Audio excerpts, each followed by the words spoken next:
2026ல group 1, group 2, group 4 எக்ஸாம்ஸை target பண்ணியிருக்கீங்களா? இந்த year நடக்க போகிற எக்ஸாம்ஸோட பெனிஃபிட் என்ன? நான் எந்த கோச்சிங் சென்டரில் ஜாயின் பண்ணியிருக்கேன்? எந்த மாதிரி ஆஸ்பிரண்ட்ஸ் எந்த மாதிரி வே யூஸ் பண்ணால் இந்த இயர் நம்ம போஸ்டிங் வாங்க முடியும்? எல்லாமே இந்த வீடியோவில் எக்ஸ்பிளைன் பண்ணியிருக்கேன். ஃப்ரெஷர்ஸ் வந்து எந்த மாதிரி வேலை போகலாம் அப்படின்றத எக்ஸ்பிளைன் பண்ணுறேன். ஃப்ரெஷர்ஸாக இருந்தீங்க அப்படின்னா ஃபஸ்ட்டு வந்து நீங்கள் செல்ஃப் ஸ்டடிஸ் சூஸ் பண்ணணுமா இல்லை கோச்சிங் சென்டர் பெஸ்ட்டா அப்படின்னு சொல்லிட்டு உங்களுக்கு மிகப்பெரிய டவுட் இருக்கும். நான் கண்டிப்பாக வந்து செல்ஃப் ஸ்டடி உங்களுக்கு செட் ஆகாது. நீங்கள் டேரெக்டாக வந்து கோச்சிங் சென்டர் அப்ரோச் பண்ணுறது தான் நல்லது. ஏன்னா அப்படின்னா உங்களுக்கு கிளாரிட்டி இருக்காது, பிளான் இருக்காது, கன்சிஸ்டன்சி அந்த இந்த இயர் வரக்கூடிய ஆப்பர்ச்சுனிட்டியோட இம்பார்ட்டன்ஸ் வந்து உங்களுக்கு வந்து தெரியாது வீட்டில் செல்ஃப் ஸ்டடி பண்ணீங்க அப்படின்னா. ஸோ நீங்கள் டேரெக்டாக ஒரு கோச்சிங் சென்டர் அப்ரோச் பண்ணி 6 months வந்து உங்களோட ஃபவுண்டேஷனை வந்து நல்லா வந்து ஸ்ட்ராங் பண்ணிவிட்டு ஒரு டெஸ்ட் பேட்சோட ஒரு போட்டிங்க அப்படின்னா கண்டிப்பாக வந்து ஃபர்ஸ்ட் அட்டெம்ப்ட்லேயே உங்களுக்கு கிளியர் பண்ணுறதுக்கு சான்சஸ் வந்து 90% வந்து இருக்குது. ஓகேவா? ஃப்ரெஷர்ஸ் வந்து டேரெக்டாக ஒரு நல்ல கோச்சிங் சென்டராக உங்கள் நியர்பையில் இருக்கிற கோச்சிங் சென்டராக ஜாயின் பண்ணி கன்சிஸ்டண்ட்டாக அதுவான்னு கன்ஃபியூஸ் ஆகாமல் டேரெக்டாக கொஸ்டின் அவங்க கொடுக்குற ஸ்கெடியூல்ஸை கரெக்டாக ஃபாலோ பண்ணிட்டு வந்தீங்க அப்படின்னாவே கரெக்டாக நீங்கள் ஃபர்ஸ்ட் அட்டெம்ப்டில் போஸ்டிங்ஸ் வந்து வாங்கிடலாம். ரெண்டாவது இருக்கிற செட் ஆஃப் பீப்புள்ஸ் என்ன அப்படின்னா எக்ஸ்பீரியன்ட் அஸ்பிரன்ஸ். அவங்க தான் நிறையா பேர் இருக்காங்க. ப்ரெசன்ஸ் அதிகமாக இல்லை எக்ஸ்பீரியன்ஸ்டு பர்சன்ஸ் அதிகமாக அப்படின்னா எக்ஸ்பீரியன்ஸ் அஸ்பிரன்ஸ் தான் வந்து காம்படிஷனில் அதிகமாக இருக்காங்க. ஏன்னா அந்த ஃபீல்டுக்குள்ளே போயிட்டானாவே தெரியும் நம்ம கண்டிப்பாக போஸ்டிங் வாங்காமல் ரிட்டர்ன்ஸ் வரக்கூடாது அப்படின்றது எல்லாருக்குமே அந்த தாட் இருக்கும். ஸோ வந்து இந்த 2026 எக்ஸ்பீரியன்ட் அஸ்பிரன்ஸ்க்கு ஒரு பியூட்டிஃபுல் இயர், ஒரு குட் லைஃப் டைம் ஆப்பர்ச்சுனிட்டி. நீங்கள் இந்த இயரை வந்து ஒரு லைஃப் டைம் ஆப்பர்ச்சுனிட்டியாக பார்க்கணும். இந்த இயரை இந்த கோல்டன் இயர் அப்படின்றது ஞாபகம் வச்சுக்கலாம். அதாவது உங்களுடைய என்ன மைண்ட் செட், ஓகேவா, உங்களோட மைண்ட் செட், கிளாரிட்டி, விசன் எல்லாமே வந்து ப்ராடாக ரிஸ்க் எடுக்க எல்லா விதத்துலையுமே நீங்கள் எஃபர்ட் போட ரொம்ப தயாராக இருக்கணும். ஏன்னா ஃப்யூச்சர் நீங்கள் பழைய எக்ஸாம்ஸ்லாம் நீங்கள் பார்த்துருக்கிற ஒரு ஃபெயிலியர் எல்லா பயத்தையுமே தூக்கி போட்டுட்டு ஃப்ரெஷ்ஷாக 2026 இஸ் யோர்ஸ் அப்படின்னு சொல்லிட்டு மனசில் முருகனை ப்ரே பண்ணிட்டு நெக்ஸ்ட் இயரில் நான் ஒரு அஸ்பிரண்ட்லேருந்து கவர்மெண்ட் சர்வெண்ட்டாக நான் மாறிடணும் அப்படின்ட்டு முருகன்கிட்ட ஒரு ஸ்ட்ராங்கான ஒரு ப்ரேயர்ஸை வச்சுட்டு உங்களோட ப்ரிப்பரேஷனை வந்து நீங்கள் ஸ்டார்ட் பண்ணியிருக்கணும். ஓகேவா? எக்ஸ்பீரியன்ட் ஆஸ்பிரன்ஸ் வந்து எந்த மாதிரி வேல போகலாம் அப்படின்னா அவங்களுக்கு செல்ஃப் ஸ்டடி தான் பெஸ்ட். ஓகேவா? ஸோ வந்து ஏன் அப்படின்னா செல்ஃப் ஸ்டடினா நீங்கள் வந்து கண்டென்ட் வந்து ஆல்ரெடி நீங்கள் படிச்சிருப்பீங்க, ஃபவுண்டேஷன்ஸ் வந்து படித்து முடிச்சிருப்பீங்க, உங்களுக்கு ஒரு கிளாரிட்டி வந்து இருக்கும். ஸோ வந்து ஒரு பெஸ்ட் டெஸ்ட் பேட்சில் நீங்கள் ஜாயின் பண்ணிக்கணும். ஒரு பெஸ்ட் டெஸ்ட் பேட்சில் ஜாயின் பண்ணிக்கிட்டீங்க அப்படின்னா கரெக்டாக உங்களுடைய ஒரே வேலை எக்ஸ்பீரியன்ட் ஆஸ்பிரன்ட் செய்யக்கூடிய ஒரே வேலை நீங்கள் என்ன பண்ணணும்னா ஸ்டார்டிங்லேயே டெஸ்ட் பேட்ச் ஜாயின் பண்ணிவிட்டு அந்த ஸ்கெடியூலை நீங்கள் கம்மியாக மார்க் வாங்கினாலும் ஒரு 10, 20 இவ்வளோ தான் மார்க் வாங்கினா கூட டே 1 அந்த ஸ்கெடியூலில் கொடுத்த டெஸ்ட் பேட்சோட டே எண்டு முடியும் பாருங்கள். அந்த டெஸ்ட் பேட்ச் ஒரே டெஸ்ட் பேட்சை கரெக்டாக நீங்கள் ஃபாலோ பண்ணிட்டு வந்தீங்க அப்படின்னாவே கரெக்டாக உங்களால் போஸ்டிங்ஸ் வந்து வாங்க முடியும். ஓகேவா? டெஸ்ட் பேட்ச் ஜாயின் பண்ணிவிட்டு ஒரு 3 டெஸ்ட்டு போட்டுட்டு அதுக்கடுத்து லெஃப்ட் ஓவர் ஆகிட்டு நம்மளால் முடியல அப்படின்னு எந்த ஸ்கெடியூலை பார்த்துட்டு என்ன எவ்வளோ டைம் நமக்கு கிடைக்கும், எது நமக்கு பெஸ்ட்டாக இருக்கும். பட் நீங்கள் உங்களோட கம்ஃபர்ட் எல்லாம் பார்க்கவே கூடாது, ரிஸ்க் எடுக்க தயாராகணும். ஏன்னா நம்ம இருக்கிறது காம்படிட்டிவ் வேர்ல்டில். ஓகேவா? ஸோ வந்து நீங்கள் ரிஸ்க் எடுத்து பெஸ்ட்டு கோச்சிங் சென்டர் எடுத்து பெஸ்ட்டு டெஸ்ட் பேட்ச் எடுத்து இந்த 3 எக்ஸாமே கவர் பண்ணுற மாதிரி குரூப் 1, குரூப் 2, குரூப் 4 இந்த 3மே கவர் பண்ணுற மாதிரி ஒரு டெஸ்ட் பேட்ச் ஸ்டார்டிங்லேயே பண்ணி ஸோ நீங்கள் கரெக்டாக உங்கள் கண்டென்ட்டை வீட்டில் படிக்கிறீங்க, டெஸ்ட் பேட்ச் போடுறீங்க, உங்களை எவாலுவேட் பண்ணுறீங்க, டே பை டே வந்து கஷ்டமான கொஸ்டின்ஸ்லாம் போட்டு பார்க்குறீங்க. எப்படி ஒரு கிரிக்கெட் கிரவுண்டில் ஒவ்வொரு பாலையுமே ஹிட் பண்ணி பழகுறாங்களோ அதே மாதிரி நம்ம கொஸ்டின்ஸை வந்து ஹிட் பண்ணி பழகணும்.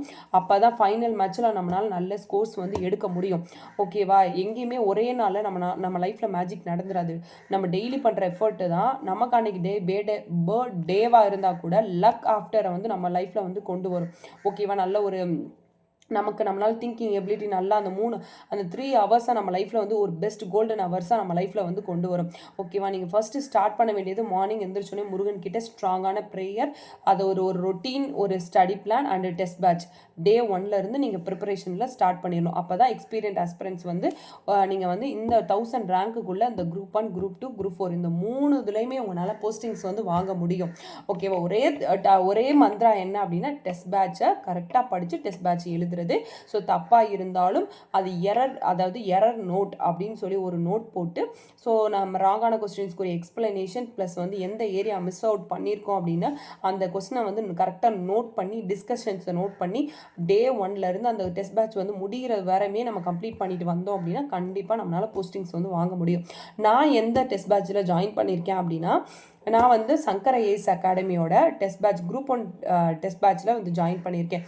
ஏன்னா குரூப் 1 அப்படின்னா நான் வந்து ஜிஎஸ்லையும் ஆப்டிடியூட்லையும் நான் நல்லா வந்து ப்ரிப்பேர் ஆகியிருக்கேன்.